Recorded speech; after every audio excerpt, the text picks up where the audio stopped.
He's the man with the gravelly voice, a slide guitar master whose music became the soundtrack for countless road trips. His songs feel like an open highway, a cool breeze, and a story waiting to be told around every bend. Today, we're diving into the incredible life and career of the one and only Chris Rea. Christopher Anton Rea was born in Middlesbrough, England, in 1951. His father was an Italian immigrant who owned a chain of ice cream parlors, and his mother was of Irish descent. Growing up in a post-war industrial town, young Chris was surrounded by a rich mix of cultures. But music wasn't his first passion. He initially wanted to be a journalist, but life had other plans. At the age of 21, he picked up his first guitar, a 1961 Hofner V3, and it changed everything. Inspired by artists like Ray Cooder and Joe Walsh, he taught himself to play, focusing on the bottleneck slide guitar style that would become his signature. His early days in music were spent playing in local bands, honing his craft in smoky clubs and pubs. He joined a band called Magdalene, which later changed its name to the Beautiful Losers. They even won a national talent contest in 1975, but success was still a distant dream. Frustrated with the band's direction, Chris decided to go solo. He signed a record deal, but his initial releases struggled to find an audience in the UK. The record company seemed unsure how to market his unique blend of blues, rock, and pop. But then something unexpected happened. In 1978, a song from his debut album, Whatever Happened to Benny Santini, started gaining traction across the Atlantic. That song was Fool, If You Think It's Over.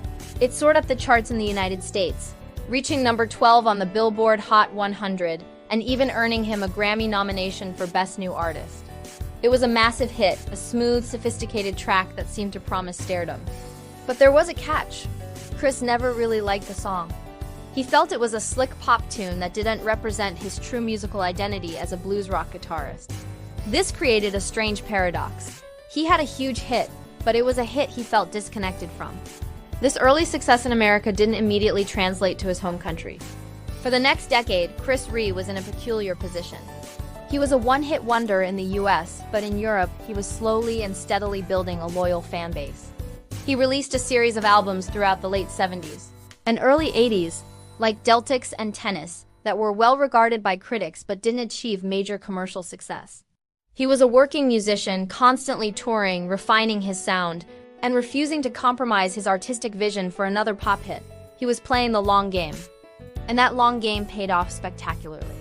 The mid-1980s marked a major turning point. His 1985 album, Shamrock Diaries, was a huge success in Europe, driven by the classic hit, Stainsby Girls, a nostalgic tribute to the girls he knew in his youth. The album went gold, and it was clear that his persistence was working. Then came 1986's On the Beach. The title track became an instant summer anthem, a laid-back, sun-drenched classic that perfectly captured the feeling of a seaside escape. Suddenly, Chris Rea was a household name across Europe. His momentum was unstoppable. The 1987 album, Dancing with Strangers, hit number 2 in the UK, and he even had the chance to work with one of his heroes, Eric Clapton. But it was his 10th studio album, 1989's The Road to Hell, that cemented his status as a superstar. The album was a masterpiece, a darker, more atmospheric work that topped the UK charts and sold millions of copies worldwide. The title track, with its iconic spoken word intro over the sound of rain and windscreen wipers, is one of the most evocative songs ever written about the frustrations of modern life and the daily commute. It was gritty, real, and resonated with millions. The follow-up album, Auberge, in 1991, also went straight to number 1 in the UK. Chris Rea was at the absolute peak of his fame. He was filling stadiums, his albums were selling by the millions, and his music was everywhere. Songs like The Road to Hell, Auberge, and Looking for the Summer became radio staples, defining the sound of the late 80s and early 90s. He had finally achieved success on his own terms, making the music he truly wanted to make. But behind the scenes, Chris was battling serious health problems. He had struggled with peritonitis and stomach issues for years, undergoing multiple operations. In the mid-90s, he was diagnosed with pancreatic cancer, a devastating blow.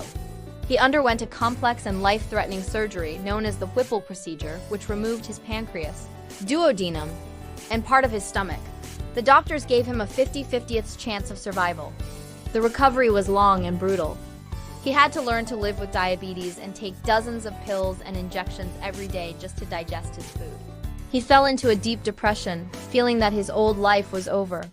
For a while, he thought he might never write or play music again. But it was in this dark period that he had an epiphany. Lying in his hospital bed, he made a promise to himself. If he survived, he would return to his first love, the blues. He realized he no longer cared about hit singles or chart positions. He just wanted to make music that was true to his soul, and that's exactly what he did. His first project after his recovery was the ambitious Blue Guitars, a staggering 11-album, 137-song collection that traced the history of the blues from its African roots to the 1960s. It was a deeply personal project, a labor of love that his record company had little faith in. So he released it on his own label, Jazzy Blue. It was a bold move, but it was a declaration of artistic independence.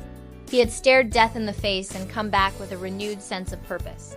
Since then, Chris Rea has continued to release blues-focused albums and tour, albeit on a less grueling schedule. In 2017, he suffered a stroke on stage during a performance in Oxford. He collapsed, but thankfully his condition stabilized. Even this couldn't keep him down for long. After another period of recovery, he returned to the studio. The story of Chris Rea is a story of incredible talent, unwavering resilience, and artistic integrity.